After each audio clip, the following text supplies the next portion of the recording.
नमस्कार दोस्तों, स्वागत है आप सभी का आपके अपने YouTube चैनल नॉलेज पंडित पर। दोस्तों, मैं आपके लिए इस वीडियो में करंट अफेयर्स के मोस्ट इंपॉर्टेंट क्वेश्चंस का बहुत ही सिलेक्टेड टॉपिक लेकर आया हूं।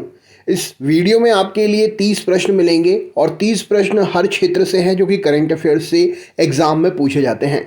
तो वीडियो को पूरा देखिए और चेक करिए क्या ये करंट अफेयर्स आपसे बनते हैं, और अगर बनते हैं तो आप इन 30 में से कितने सही कर पाते हैं। उससे आपको आपकी तैयारी पता चलेगी। वीडियो को पूरा देखिए और अपने ग्रुप्स में भी ज़रूर शेयर करिए। आप हमारे चैनल पर नए हैं तो हमारे चैनल को सब्सक्राइब ज़रूर कर लीजिएगा। वीडियो अच्छा लगे तो लाइक करिएगा और रोज़ के वीडियोस प्राप्त करने के लिए नोटिफिकेशन को ज़रूर ऑन करके रखिएगा। चलिए शुरू करते हैं वीडियो। सबसे पहला प्रश्न है, हाल ही में सिटी बैंक का रिटेल बिजनेस किस बैंक में शामिल हुआ है? तो सिटी बैंक का रिटेल बिजनेस एक्सिस बैंक में शामिल हुआ है। हाल ही में सबसे बड़ी विदेशी एयरलाइन के रूप में कौन सी एयरलाइन उभरी है? तो हाल ही में विदेश की सबसे बड़ी एयरलाइन के रूप में एमिरेट्स एयरलाइन उभरी है। राष्ट्रीय युवा संसद महोत्सव का चौथा संस्करण कहां पर शुरू हुआ है? तो राष्ट्रीय युवा संसद महोत्सव का चौथा संस्करण नई दिल्ली में शुरू हुआ है। IMF के अनुसार किस देश में 2023 में वैश्विक विकास में 15% योगदान देने की क्षमता है? तो वैश्विक विकास में 15% योगदान भारत देगा IMF के अनुसार।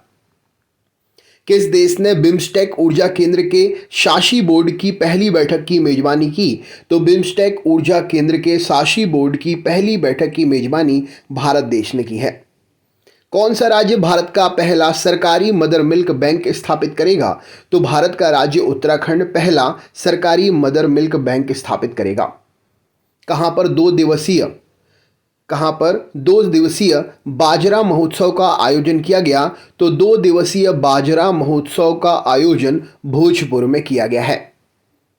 हाल ही में पहला बोडोलैंड अंतर्राष्ट्रीय ज्ञान महोत्सव कहाँ शुरू हुआ? तो बोडोलैंड अंतर्राष्ट्रीय ज्ञान महोत्सव असम में शुरू हुआ है।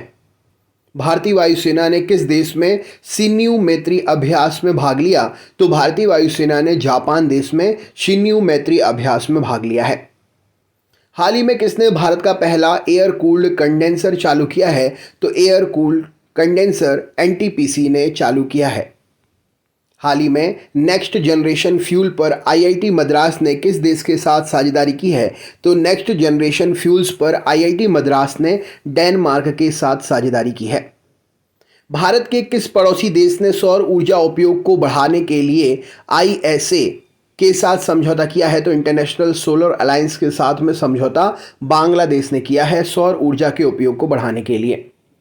एशिया की अब तक की सबसे लंबी साइकिल रेस कहाँ शुरू हुई है? तो श्रीनगर में एशिया की अब तक की सबसे लंबी साइकिल रेस शुरू हुई है। दुनिया का दूसरा सबसे मजबूत टेलीकॉम ब्रांड कौन बना है? तो दुनिया का सबसे मजबूत दूसरा टेलीकॉम ब्रांड रिलायंस जियो बना है। हाल ही में बाल यौन शोषण सामग्री पर राष्ट्रीय सम्मेलन का आयोजन कहाँ पर किया गया? तो बाल यौन शोषण सामग्री पर राष्ट्रीय सम्मेलन का आयोजन नई दिल्ली में किया गया। नेशनल बैडमिंटन चैंपियनशिप का महिला एकल खिताब किसने जीता है? तो नेशनल बैडमिंटन चैंपियनशिप का महिला एकल खिताब अनुपमा उपाध्याय ने जीता है।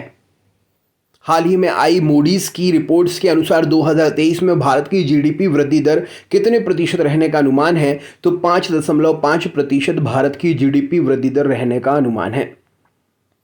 एंटी करप्शन वर्किंग ग्रुप की G20 बैठक कहाँ शुरू हुई है? तो एंटी करप्शन वर्किंग ग्रुप की G20 बैठक गुरुग्राम में शुरू हुई है। हाल ही में किसे PIB का प्रधान महानिदेशक नियुक्त किया गया है? तो PIB का प्रधान महानिदेशक राजेश मल्होत्रा को नियुक्त किया गया है। हाल ही में GSM एसोसिएशन द्वारा किस देश को गवर्नमेंट लीडरशिप अवार्ड 2023 से सम्मानित किया गया? तो GSM एसोसिएशन के द्वारा गवर्नमेंट लीडरशिप अवार्ड 2023 से भारत को सम्मानित किया गया। गोदरेज इंडस्ट्रीज ने अपने रसायन व्यवसाय के CEO के रूप में किसे नियुक्त किया है? तो गोदरेज इंडस्ट्रीज ने अपने रसायन व्यवसाय के CEO के रूप में विशाल शर्मा को नियुक्त किया है।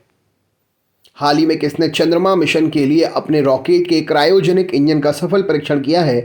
तो चंद्रमा मिशन के लिए अपने रॉकेट के क्रायोजेनिक इंजन का सफल परीक्षण इसरो ने किया है। किस देश के प्रधानमंत्री 8वें रायसीना डायलॉग में मुख्य अतिथि होंगे? तो इटली देश के प्रधानमंत्री 8वें रायसीना डायलॉग में मुख्य अतिथि के रूप में शामिल होंगे।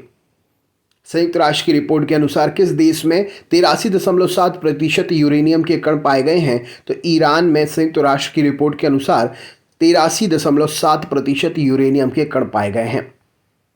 पश्चिमी नौसेना के flag officer commanding in chief का पदभार किसने संभाला है? तो पश्चिमी नौसेना के flag officer commanding in chief का पदभार दिनेश के त्रिपाठी ने संभाला है। हाल ही में किस देश का डिकिन विश्वविद्यालय GIFT शहर में अपना पहला परिसर स्थापित करेगा? तो डिकिन विश्वविद्यालय GIFT शहर में अपना पहला परिसर स्थापित करेगा ऑस्ट्रेलिया में। हाल ही में शून्य भेदभाव दिवस कब मनाया गया? तो 1 मार्च को शून्य भेदभाव दिवस मनाया गया। कौन दूसरे B20 कार्यक्रम की मेजबानी कर रहा है? तो दूसरे B20 कार्यक्रम की मेजबानी आइजोल कर रहा है। बोला टिनुबू किस देश के नए राष्ट्रपति बने हैं? तो बोला टिनुबू नाइजीरिया देश के नए राष्ट्रपति बने हैं। अंतर्राष्ट्रीय बाजरा वर्ष पर एक मल्टीमीडिया प्रदर्शनी का आयोजन कहां पर किया गया? तो अंतर्राष्ट्रीय बाजरा वर्ष पर एक मल्टीमीडिया प्रदर्शनी का आयोजन गोवा में किया गया। तो दोस्तों ये थे 30 क्वेश्चन, जैसा कि मैंने आपको वीडियो में शुरुआत में बताया था। वीडियो अगर अच्छा लगा है तो लाइक करिएगा, ग्रुप में शेयर करिएगा, चैनल पर नए हैं तो और वीडियोस प्राप्त करने के लिए सब्सक्राइब करके बेल आइकन ऑन जरूर कर लीजिएगा। मिलते हैं नेक्स्ट वीडियो में, तब तक के लिए बहुत बहुत धन्यवाद।